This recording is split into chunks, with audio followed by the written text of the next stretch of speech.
क्या आप सब लोग तैयार हैं आज के वचनों के लिए? आइए हम देखते हैं भजन संहिता, उसका अध्याय 125 और उसका वचन 1। साम्स 125, भजन संहिता 125 और उसका वचन 1। मैं पढ़ रहा हूं, सभी के लिए ध्यान से सुनिए। जो यहोवा पर भरोसा रखते हैं वे सिय्योन पर्वत के समान हैं, जो टलता नहीं वरन सदा बना रहता है। हालेलुया। देखो, परमेश्वर का वचन कई सारी उपमा देता है, कई सारे विशेषण देता है विश्वासियों के लिए, है ना। विश्वासियों के लिए कई सारे उपमाएं देता है। जैसे कि विश्वासियों को कहता है कि वो भेड़ है ना, भेड़ों के समान है ना। और क्या है, आपको कुछ याद आ रहा है? विश्वासियों को भेड़ कहा गया है, विश्वासियों को ईंट, जीवित पत्थर कहा गया है कि वो एक के ऊपर एक बनकर भवन बनता है। उसके कोने का, सिरे का पत्थर कौन है? प्रभु यीशु मसीह। और सोचिए, वचन में लिखा कि परमेश्वर अपने सेवकों को धधकती हुई आग बनाता है। तो ये भी एक रूप है, ये भी एक विशेषण है ना। और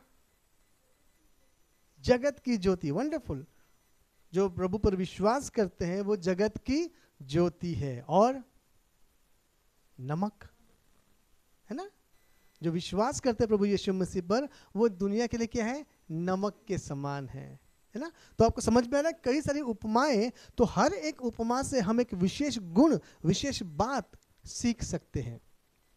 और कुछ याद आ रहा है?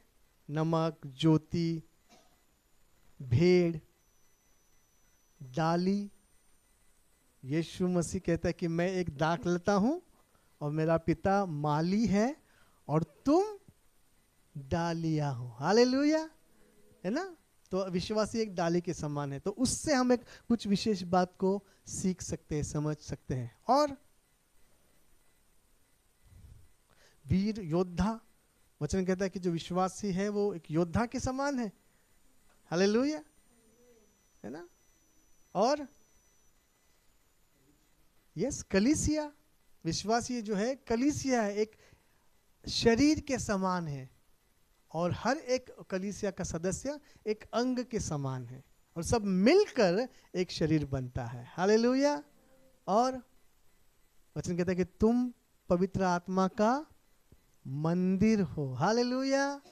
तो देखो, विश्वासियों को मंदिर भी कहा गया है, विश्वासियों को डाली कहा गया है, विश्वासियों को भेड़ कहा गया है, विश्वासियों को ज्योति कहा गया है, विश्वासियों को नमक कहा गया है, योद्धा कहा गया है, धधकती हुई आग कहा गया है। और तो बहुत सारे विशेषण है। अब हम देखते हैं भजन संहिता 125 अध्याय के पहले वचन में लिखा कि जो यहोवा पर भरोसा रखते हैं वे सिय्योन पर्वत के समान है, जो टलता नहीं वरन सदा बना रहता है। हालेलुया। तो आज एक विशेषण प्रभु आपको और मुझे दे रहा है। तो क्या आप प्रभु यीशु मसीह पर विश्वास करते हैं? आप यहोवा परमेश्वर पर विश्वास करते हैं? तो वो वचन आपके लिए है कि जो यहोवा पर भरोसा रखते हैं, प्रभु कहता है कि वो सिय्योन पर्वत के समान है। हालेलुया। पर्वत विशाल होता है, बड़ा होता है, ऊंचा होता है ना। अगर हम अपने आप को देखेंगे तो हमको हमारे अंदर कमियां नजर आती है, लेकिन जब प्रभु हमको देखता है तो हमारे अंदर उसे एक मजबूत सिय्योन पर्वत नजर आता है। हालेलुया। जो भरोसा करता है यहोवा पर, आप और मैं यीशु मसीह पर विश्वास करते हैं, भरोसा करते हैं, तो आप और मैं इस भजन संहिता 125 अध्याय के एक वचन के अनुसार सिय्योन पर्वत के समान है। हालेलुया। अब यहाँ पर विशेष दिया है, नाम लिखा है, सिर्फ पर्वत नहीं, क्योंकि बहुत सारे पर्वत है, लेकिन प्रभु कहता है वो पर्वत नहीं, सिय्योन पर्वत। हालेलुया। तो सिय्योन पर्वत परमेश्वर के मंदिर का स्थान है। सिय्योन पर्वत प्रभु यीशु मसीह के मिलने का स्थान है। सिय्योन पर्वत चेलों का एकत्रित मिलने का स्थान है। सिय्योन पर्वत प्रभु यीशु मसीह की आराधना का स्थान है।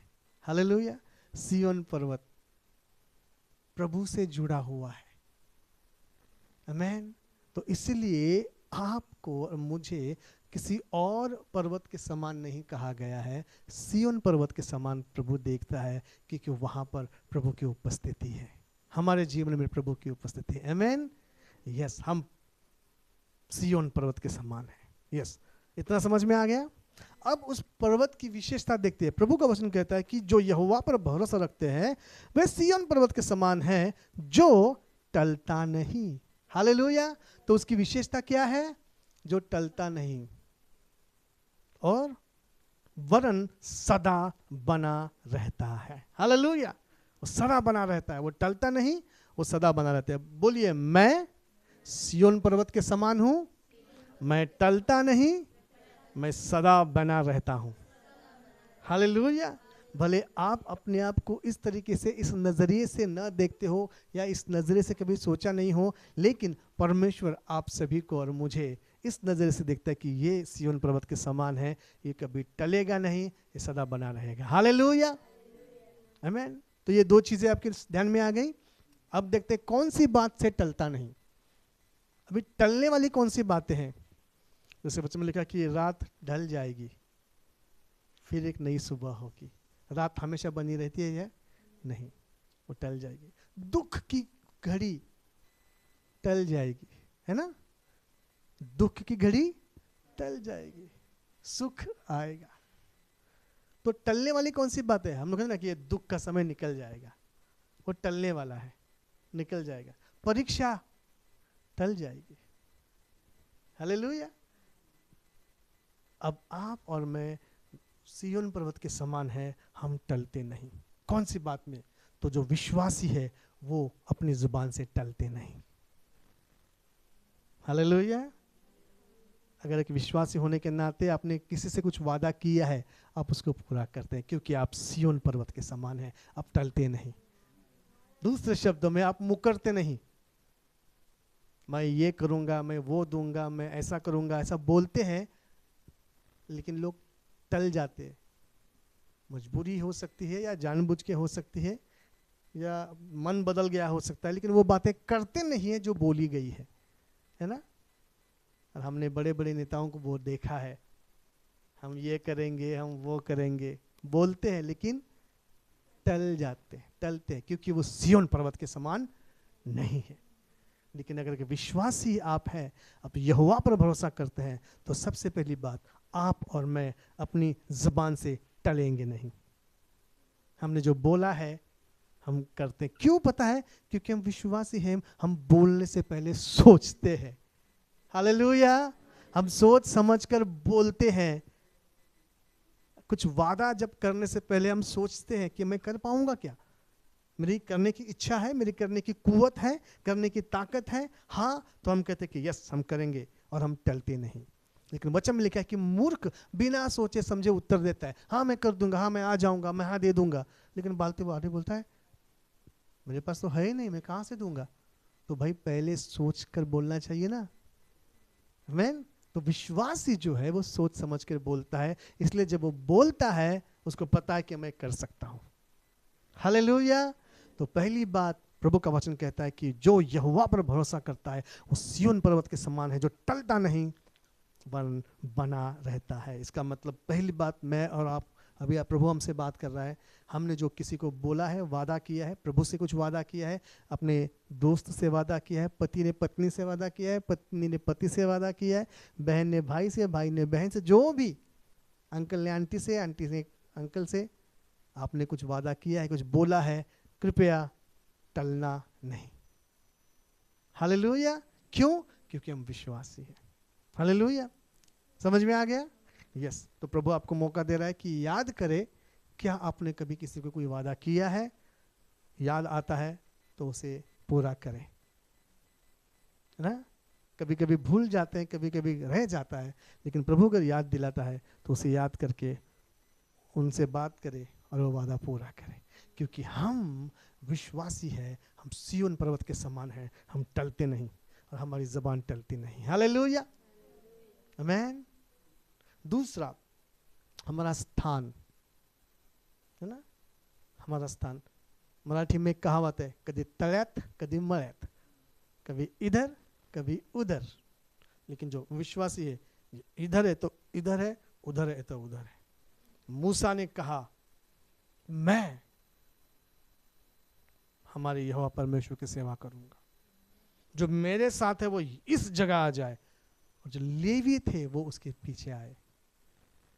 हालेलुया। प्रभु का वचन कहता है मूसा के द्वारा कि आज ही तय करो तुम किसके साइड में हो, यहोवा परमेश्वर के या उस बनाया हुआ बछड़ा जो सोने का है उसके, या तो इधर या तो उधर, कभी इधर कभी उधर नहीं। हालेलुया। यहोशू ने कहा मैं और मेरा घराना तो यहोवा की सेवा करेंगे, तुम तुम्हारा देख लो, मैं तो सेवा करूंगा यहोवा परमेश्वर की। ठान लिया है और वो अपनी जुबान से टला नहीं। हालेलुया। तो बोले जुबान से और अपने फेथ से, अपने स्थान से जो विश्वास का है, हम टलते नहीं हैं। आमीन। तीसरा हम देखते हैं हमारा जो कलीसिया की बात होती है, कलीसिया की बात, देखो ऊंच नीच सब जगह होता है, कमी घटी सब जगह होती है। हालेलुया। कुछ ना कुछ प्रॉब्लम सब जगह होते हैं, भले एक व्यक्ति का जीवन हो, परिवार हो, सेवकाई हो, स्कूल हो, कॉलेज हो, जॉब हो, बिजनेस हो, कोई एनजीओ हो, हर जगह पे सब कुछ परफेक्ट नहीं है, कुछ हद तक कम ज़्यादा होता है। लेकिन हमको जब हमने विश्वास किया है, हमने अनुभव किया है, हालेलुया, हमने आशीषों को देखा है, हालेलुया, हमने बदलाव को महसूस किया है और हमने कमिट किया है कि हम बने रहेंगे, तो वचन में लिखा है कि विश्वासी टलेंगे नहीं, अपनी जगह पर मजबूत रहेंगे।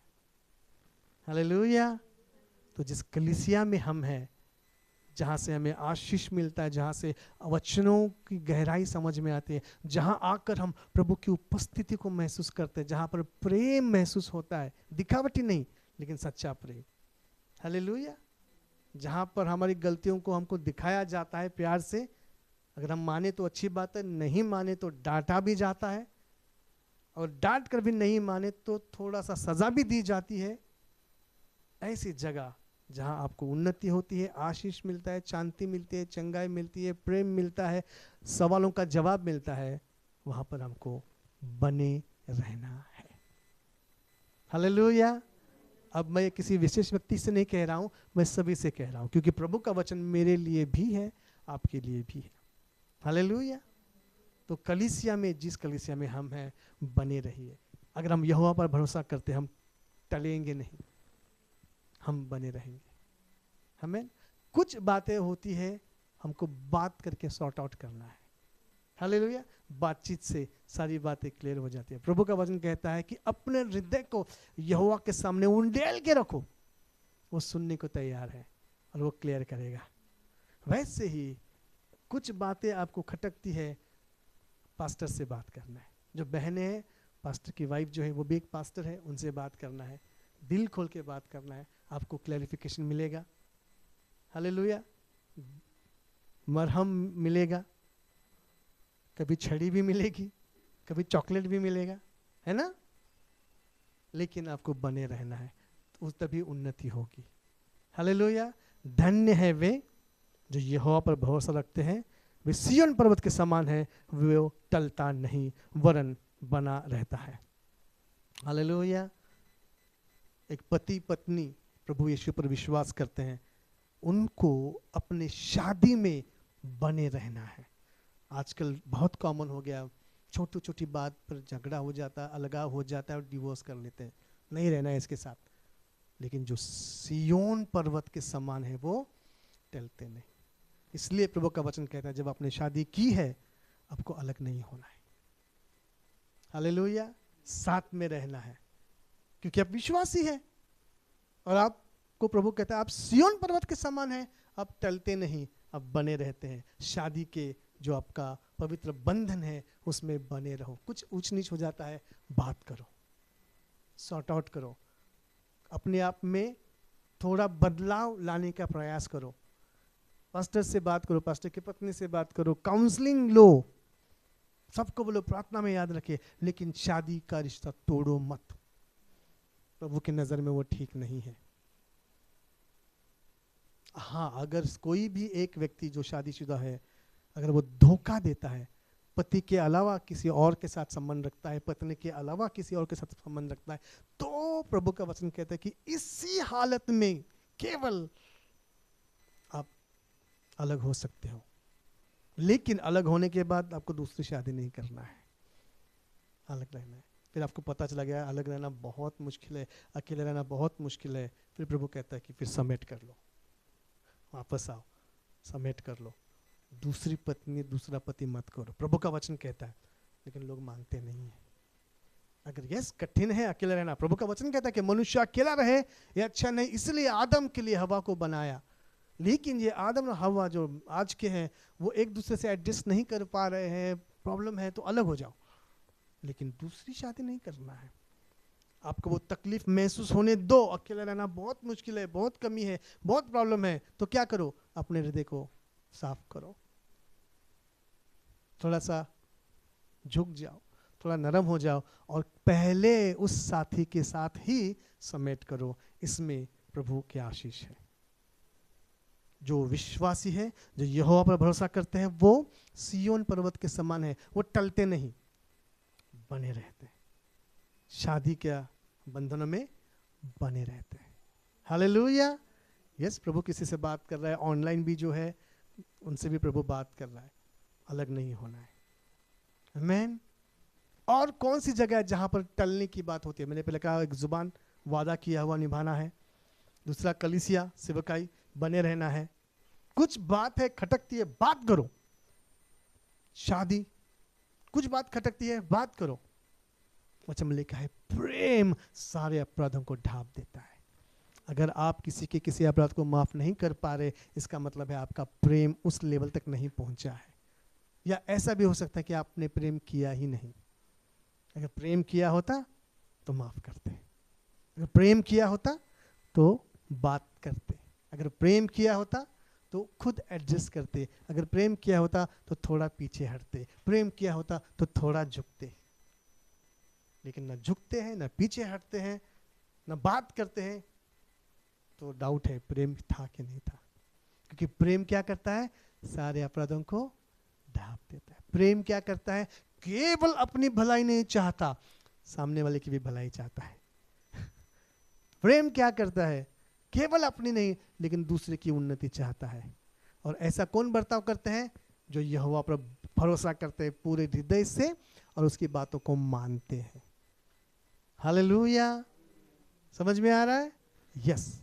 हाँ, अगर आपको किसी जगह से जाने के लिए कहा जाए तो उसमें आपकी गलती नहीं है। आपको किसी रिश्ते से जाने के लिए कहा गया है तो आपकी गलती नहीं है, लेकिन अपनी ओर से गलती नहीं करना है।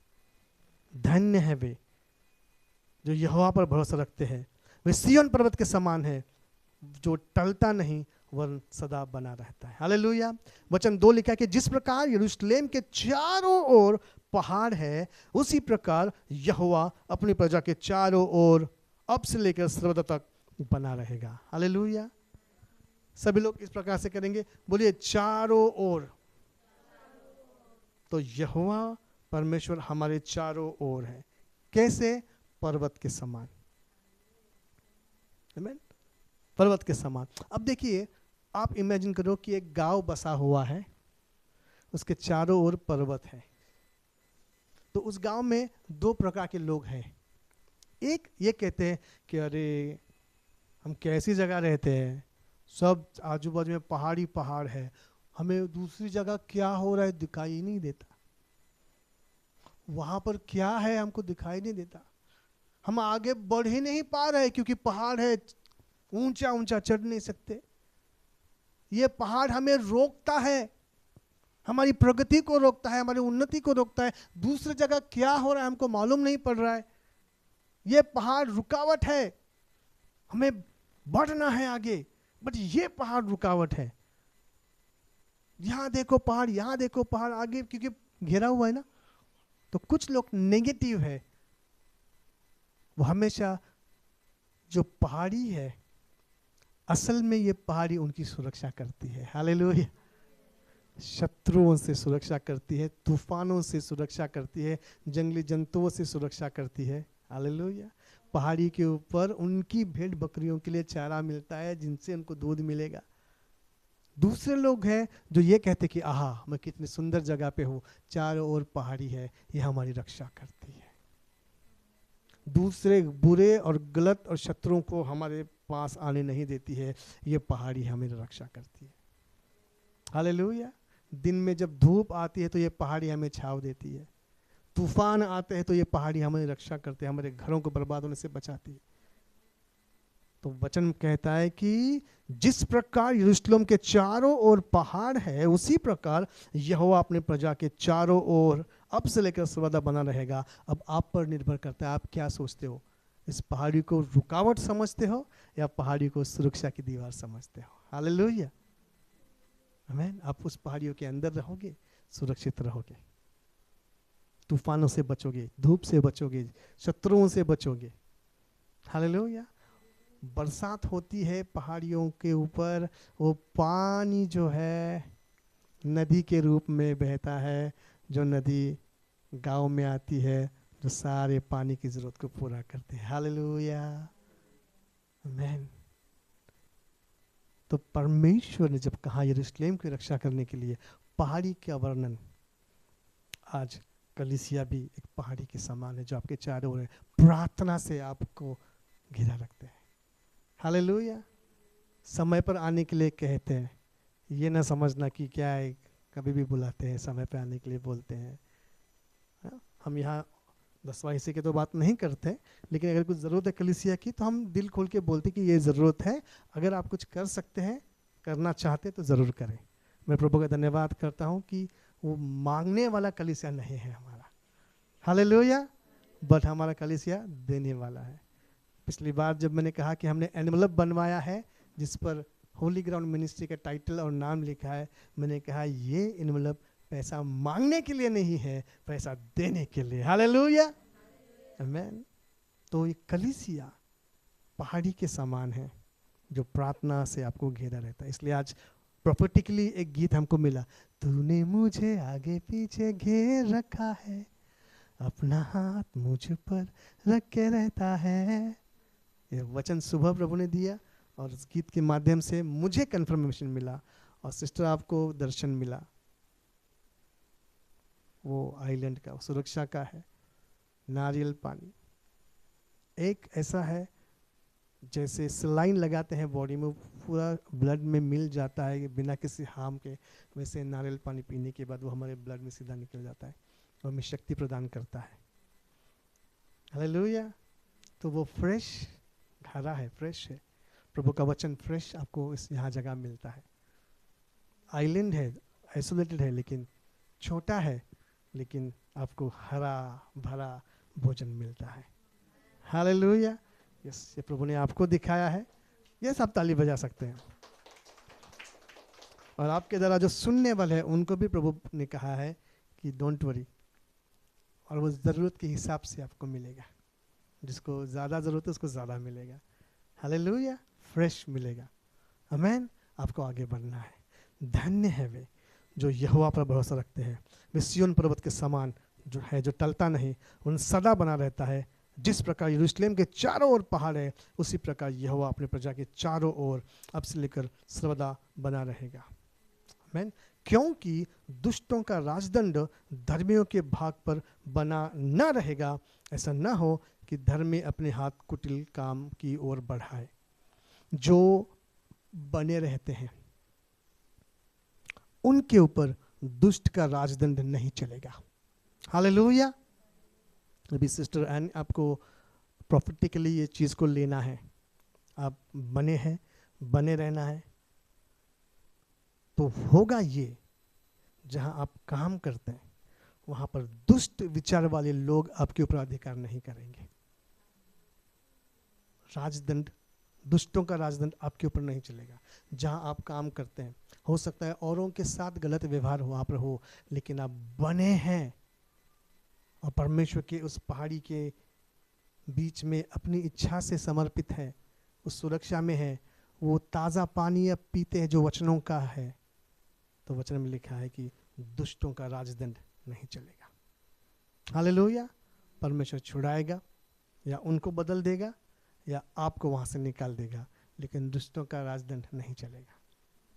Take it as a prophecy. Hallelujah, आमीन। आगे वचन कहता है कि ऐसा ना हो कि धर्मी अपने हाथ कुटिल काम की ओर बढ़ाए। कभी कभी क्या होता है, इतना तकलीफ, इतना प्रॉब्लम, इतना प्रेशर आता है कि विश्वासी जन भी गलत काम करने लगते हैं। तो प्रभु का वचन कहता है ऐसा नहीं होगा कि आप गलत काम करने लगो, मैं नहीं, तुमको छुड़ा लूंगा। हालेलुया। या उनको बदल दूंगा, या तुमको वहां से निकाल दूंगा। हालेलुया।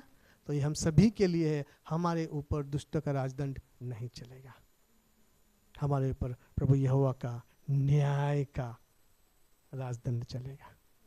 हालेलुया। आगे वचन कहता है कि हे यहोवा भलों का और सीधे मन वालों का भला कर। हालेलुया। अब मैंने कहा ना, ये नगर जो पहाड़ियों के बीच में बसा हुआ है, दो प्रकार के लोग हैं। एक जो पहाड़ियों को नेगेटिव देखते हैं, एक पॉजिटिव देखते हैं। अब प्रभु का दास यहाँ पे प्रार्थना कर रहा है, ध्यान से सुनिए। प्रभु का दास यहोवा से प्रार्थना कर रहा है, वो कह रहा है भलाई कर, लेकिन किसकी? हे यहोवा भलों का और सीधे मन वालों का भला कर। हालेलुया। तो हम विश्वासी हैं, हम सीधे मन से चलना है, दिल में कुछ और, मन में कुछ और, जुबान पे कुछ और नहीं। तो आप सीधे मन वाले नहीं हैं। हालेलुया। भला काम जब आप करते हैं तो आप भले हैं, लेकिन अगर आप भला काम नहीं करते तो आप भले नहीं हैं। तो प्रभु का दास प्रार्थना तो करता है, सुनने वाला परमेश्वर सुनता है, लेकिन किसे आशीष मिलता है, किसे नहीं मिलता है, ये डिपेंड होता है कि वो व्यक्ति कैसा है। प्रभु का दास कहता है भलों का भला कर। इसका मतलब ये है जो दुष्ट है उनका मत कर, है ना, जो कुटिल है उनका भला मत कर। जो सीधे मन वाले हैं, जो बातों को मानते हैं, जो समझते हैं और भेड़ों के समान फॉलो करते हैं। समझ में आ रहा है? तब ये दास की प्रार्थना यहोवा सुनता है, क्योंकि दास ने कहा है भलों का भला कर, सीधे मन वालों का भला कर। आप सीधे मन वाले बन जाइए, भलाई आपकी राह देख रही है। वचन में लिखा है भजन संहिता की, भलाई और करुणा मेरे पीछे पीछे चलेगी। क्यों? क्योंकि प्रभु के दास ने प्रार्थना की है। और आपके पीछे क्यों? क्योंकि आप भले हैं और सीधे मन वाले हैं। हालेलुया। आगे वचन कहता है कि परंतु जो मुड़कर टेढ़े मार्गों में चलते हैं उनको यहोवा अनर्थकारियों के संग निकाल देगा। हालेलुया। लेकिन अगर हमने निर्णय किया कि नहीं, हम तो टेढ़ा चलेंगे, टेढ़ा बोलेंगे, टेढ़ा सोचेंगे, मुझे ऐसा क्यों, उनको ऐसा क्यों, टेढ़ा बात करेंगे, मुंह के सामने आप टेढ़ा बात करेंगे, क्वेश्चन उठाएंगे, तो प्रभु खुद उनको निकाल देगा। प्रभु का दास नहीं निकालेगा। देखो वचन क्या कहता है कि परंतु जब मुड़कर टेढ़े मार्गों से चलते हैं उनको यहोवा अनर्थकारियों के संग निकाल देगा, इज़राइल को शांति मिले। जब ये मूढ़, जब ये कुटिल, जब ये लोग चले जाएंगे और उनको यहोवा निकाल देगा, तब इज़राइल को शांति मिलेगी। हालेलुया। तो आपके जीवन में भी आपको शांति मिलेगी जब आपके जीवन से टेढ़े लोग, टेढ़ी बातें, टेढ़ा सोच विचार निकल जाएगा, आपको शांति मिलेगी। हालेलुया। हमको शांति मिली है क्योंकि हम देख रहे हैं कि हम यहोवा जो पर्वत के समान, पहाड़ों के समान हमारे इर्द गिर्द है, वो हमारी रक्षा है। पर्वतों की ओर मैं दृष्टि लगाऊंगा, मुझे सहायता कहाँ से मिलेगी? आकाश और पृथ्वी का उत्पन्न करता यहोवा परमेश्वर की ओर से मुझे सहायता मिलेगी। हालेलुया। तो ये आज वचन सभी के लिए है, मेरे लिए है, मेरे परिवार के लिए, कलीसिया के लिए है, और जो यूट्यूब के माध्यम से हमसे जुड़े हैं आपके लिए भी है। टेढ़ी बात ना सोचे, टेढ़ी बात ना बोले, टेढ़ी बात ना करे, क्योंकि ऐसा करने से भलाई आपसे दूर रहेगी। हालेलुया।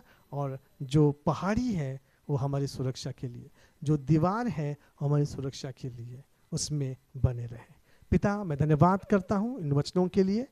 आपने मुझसे बात की, परिवार से बात की, कलीसिया से बात की, और ये वचन सबके हृदय में डाला। धन्यवाद। इस वचनों के अनुसार चलने के लिए सहायता करें, और वो आपकी भलाई और आपकी शांति और आपकी करुणा रोज हम हमारे जीवन में देखने पाए। ये प्रार्थना पर यीशु मसीह के नाम से करते हैं, आमीन। पिता परमेश्वर का प्रेम, प्रभु यीशु मसीह का अनुग्रह और पवित्र आत्मा की सहभागिता हम में से हर एक के साथ सदा सदा बनी रहे, आमीन।